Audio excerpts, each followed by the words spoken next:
మహావతార్ నరసింహ. నేనైతే ఈ మూవీని వేరే విధంగా ఎక్స్పెక్ట్ చేశాను, కానీ ఆ ఎక్స్పెక్టేషన్కి మ్యాచ్ అవ్వలేదు.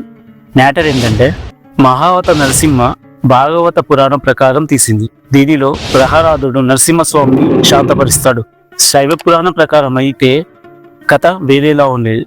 ఎలా అంటే, నరసింహస్వామిని ప్రహ్లాదుడు దేవతలు సైతం శాంతపరచలేరు.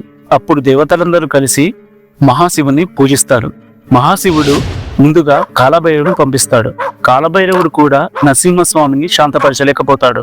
అప్పుడు మహాశివుడు శరవేశ్వరుడిగా ఉద్భవించి నరసింహస్వామితోటి యుద్ధానికి వెళ్తాడు. ఆ యుద్ధంలో నరసింహస్వామి ఉగ్రరూపం తీవ్ర స్థాయిలో చేరుకొని గండపేనుండ పక్షి ఉద్భవిస్తుంది. ఈ గండపేనుండ పక్షి శరవేశ్వరితో యుద్ధం చేస్తున్నంతసేపు ముల్లోకాలు తీవ్ర స్థాయిలో అట్టుడికిపోతూ ఉంటాయి.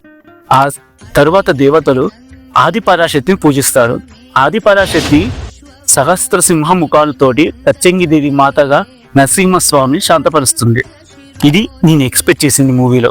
ఒకవేళ శైవ పురాణం ప్రకారం తీసుంటే వేరేలా ఉండేది.